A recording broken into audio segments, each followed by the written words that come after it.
नमस्कार मित्रों, स्वागत है एक बार फिर से आपका अपने चैनल जेवी डिवोशनल में। तो किस तरीके से मिथिला के राजा का जो न्याय था वो एक बहुत ही अद्भुत न्याय था कि पति पल आप अपने ही ग्लानि में अपने आप को तपाते रहेंगे। किस तरीके से उनको राजा से रंक का जो दंड मिला वो बड़ा अद्भुत। सबसे बड़ी बात यह थी कि उनकी पुत्री ने उनसे जो प्रश्न किया उसके बाद उस प्रश्न को उन्होंने सीरियसली लिया और उनको महत्वता देते हुए, अगर एनिमेशन में दिखाते तो साइड में एक बल्ब जलता ही हूं।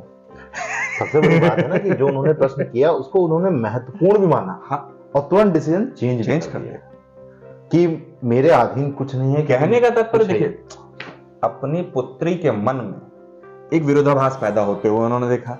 कैसा विरोधाभास? कि जब मेरा कुछ इस धरती पे है ही नहीं तो मैं कहां से इसको निष्कासित करूं? वो बात भी नहीं है, उस बारे में उन्होंने उनको बताया। लेकिन जब ये बात उनको पता चला कि अब मेरी पुत्री के मन में ये कॉन्ट्रडिक्शन पैदा हो जाएगा कि मैंने जो जो कहा हो गलत है, वो कॉन्ट्रडिक्टरी हो, वो गलत हो, उस पर प्रश्न उठाए जा सकते हैं। तो एक काम करते हैं, आज पहला ही प्रश्न जो उठा है इसी को दमन किया जाता है। मैं अपना डिसीजन चेंज करूंगा, अपने बिटिया के ख्याल नहीं चेंज करूंगा। और फिर भी उनको सही लगी वो बात, उनको बात वो सही लगी कि हाँ मेरे अधीन कुछ है नहीं, सब ईश्वर का दिया हुआ है, मेरा कुछ है ही नहीं। तो उन्होंने, जो मेरी शक्ति है वह एक राजा की, तो मैं राजा होने के नाते उनसे राजा का पद छीन सकता हूं। रहेंगे उसी राज्य में वो। अच्छा, दूसरी तरफ हमने देखा कि राजा दशरथ और रानी कौशल्या देवी के बीच में जितनी भी ग्लानि थी या क्रोध था या कहिए तो कुछ नहीं था, निशब्द था एक तरह से, वो सब समाप्त हो गया। चलिए बिना विलंब के शुरू करते हैं एपिसोड 18 पार्ट 2।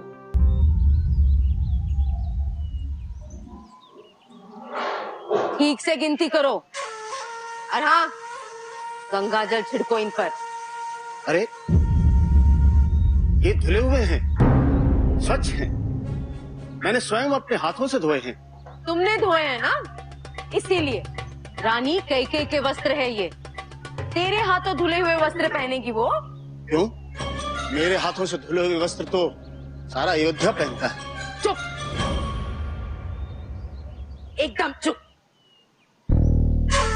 एक बार रानी कैकेयी को ये बात पता चले कि उनकी मंथरा के साथ तूने तर्क वितर्क किया है, तो तू क्या, तेरी आने वाली सारी पीढ़ियां नष्ट होने तक अयोध्या में तुझसे कोई वस्त्र नहीं धुलवाएगा।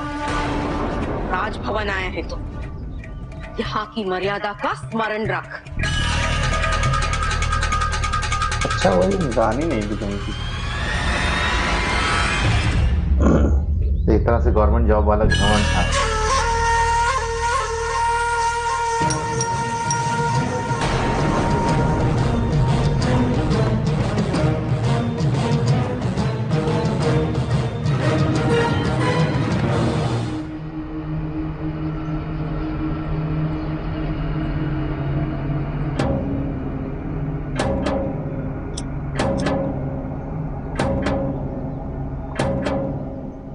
लाओ।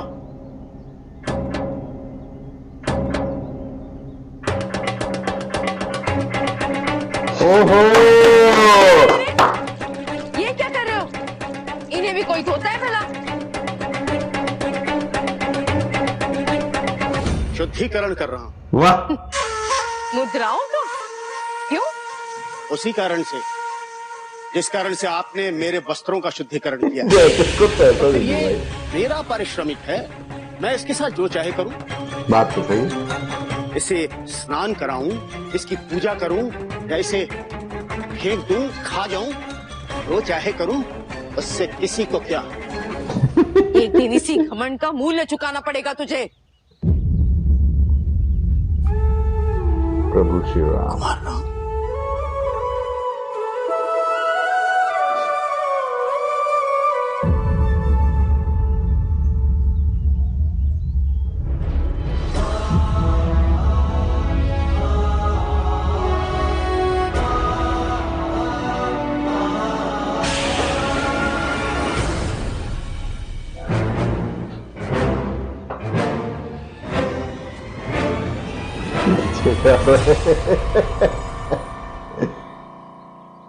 मुझे भूल गए भद्रा। जब मैं छोटा था अपने भाइयों के साथ नदी के पार लगे उस आम के पेड़ से आम तोड़ रहा था। हम चारों इतने छोटे थे कि पत्थर ऊपर तक नहीं पहुंच रहे थे। तुमने हमें देखा और पेड़ पर चढ़कर हमारे लिए आम तोड़ लाए। तो वो आप थे कुमार? मुझे लगा पास के गांव के बच्चे हैं। मुझे क्षमा करें, किंतु वो प्रसंग आपको अभी तक याद है कुमार? राम, राम कहो मुझे। और मैं ये कैसे भूल सकता हूँ? हमारे लिए जब तुम आम तोड़ने पेड़ पर चढ़े तो तुम्हें पिपलिकाओं ने काट लिया था, फिर भी तुमने कुछ नहीं कहा। तुम्हारा यही निस्वार्थ भाव अविस्मरणीय है। मुझे तो कुछ भी स्मरण नहीं। जिसने उपकार लिया हो स्मरण उसे रखना चाहिए, वाह, ना कि जिसने उपकार किया हो।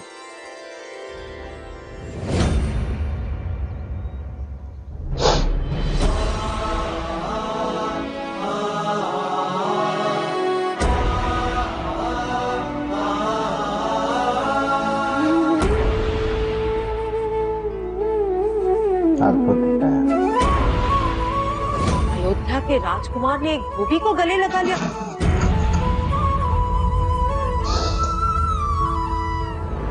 प्रलय आएगी, अनर्थ भयो। अवश्य प्रलय आएगी। सामाजिक व्यवस्था का इस तरह से परिवर्तन का यही अर्थ है कि सब नष्ट हो जाएगा।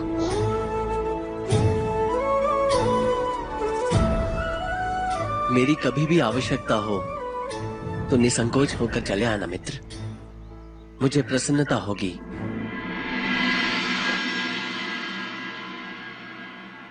अनुमति दे राम।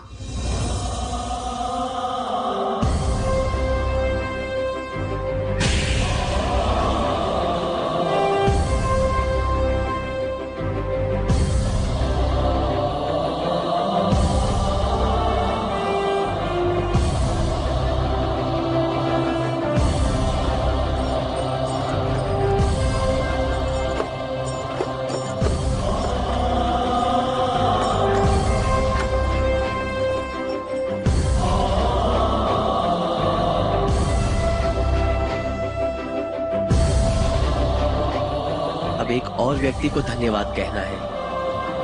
हाँ? दादी,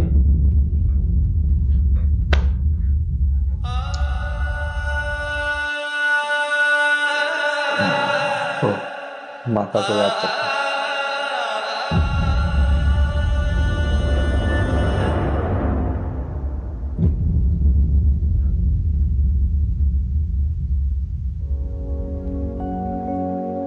ये भगवान के दर्शन करते हैं। आंखों में आंसू देखे ना,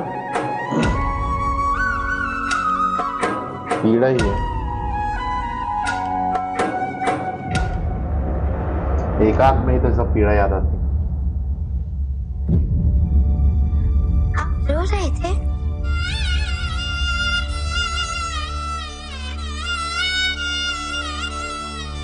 कहीं आपके अश्रुओं का संबंध माँ की स्मृतियों से तो नहीं? उनकी अनुपस्थिति से एक शून्यता आ गई है जीवन। उनके साथ हुए अन्याय के बारे में जब भी सोचता हूँ। आप अपने पिता महर्षि गौतम से कुपित हैं?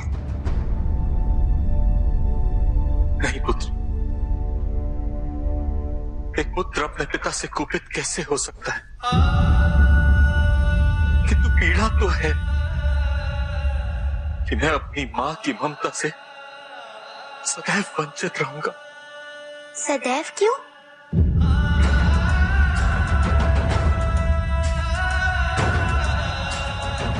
क्योंकि मेरी माता के श्राप मुक्त होने की कोई संभावना नहीं है पुत्री, कोई संभावना नहीं है। संभावना है।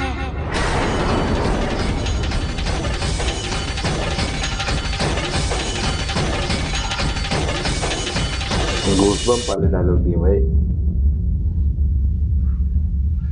देवी सुमित्रा। कौशल्या दीदी कहाँ है? महाराज के साथ है। उन्हें भोजन करवा रही है। आज उन्होंने स्वयं अपनी निरीक्षण में महाराज के लिए व्यंजन बनवाए हैं।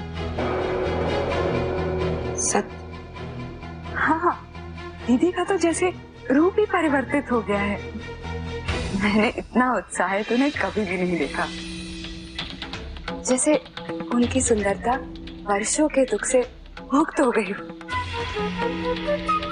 राम के कारण उन्हें पुत्री का प्रेम मिला और दाम्पत्य का सुख मिला।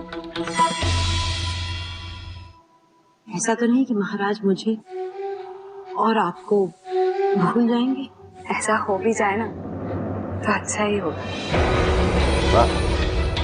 दोनों इतने वर्ष साथ रहकर भी विलग रहे हैं।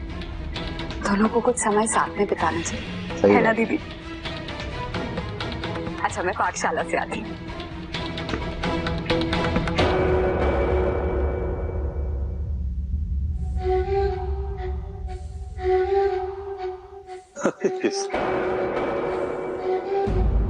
अब इसी आग को हवा दे देंगे। मैंने तो कहा था तुमसे, क्योंकि वो हाव हाव पकड़ लेती है ना तुरंत। चिंता में है तो बताएंगी। तुम्हारी चिंता का कारण ये है, मैंने तुमसे कहा था ये करो तो निवारण हो जाएगा।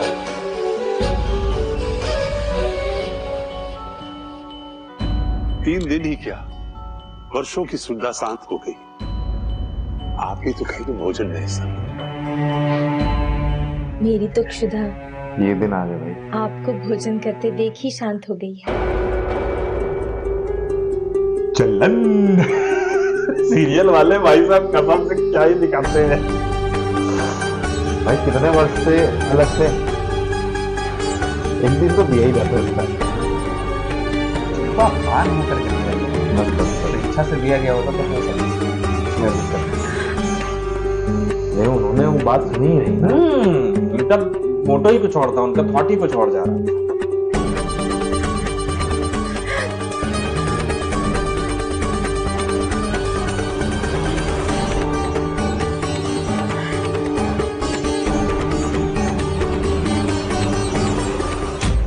जिस प्रकार से हमारे सीरियल के भीतर ये दिखाया जाता है ना कि क्यों क्या कैसे हो रहा है, वो बड़ा आनंददायी होता है।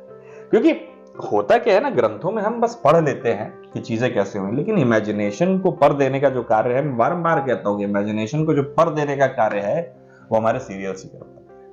क्योंकि किस तरीके से कौन सी बात कही गई थी वो आप केवल सोच सकते हैं, लेकिन एग्जैक्टली वो प्लेस, वो वे ऑफ टॉक नहीं सोचा जा सकता है। अच्छा, ये भी डिपेंड करता है कि हमें रुचि क्या है, हम किस रुचि के हिसाब से उसको देख रहे हैं। जैसे कि जब टीवी पे सीरियल आता है तो उतने इमोशन हमारे कनेक्ट नहीं हो पाते हमारे पर्सनल। अब जैसे लेकिन अभी हम लोग को ओपिनियन देना है तो उस इमोशन के साथ हम उसको देख रहे हैं। एक बात बताता हूं, जैसे रामचरितमानस में एक चौपाई है कि यहाँ कुमारी बतिया कोई नाही, जो तर्जनी देखी डरी जाएगी।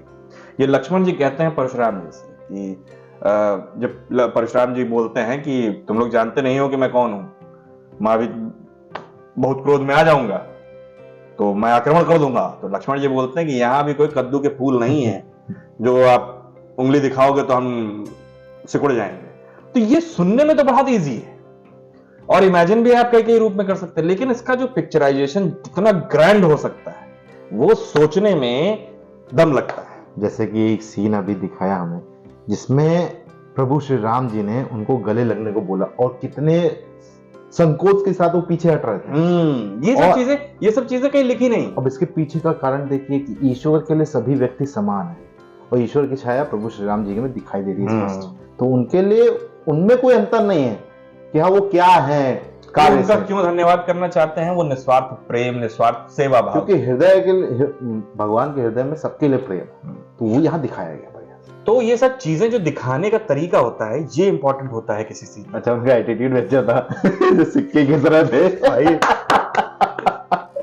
क्या कर रहे हो तुमको बड़े गंगा जल छिड़को, ये मेरे सिक्के, मैं खाऊं, मैं फेंक दूं, मैं धुल लूं, मैं पूजा करूं, क्या दिक्कत है भैया, क्या दिक्कत।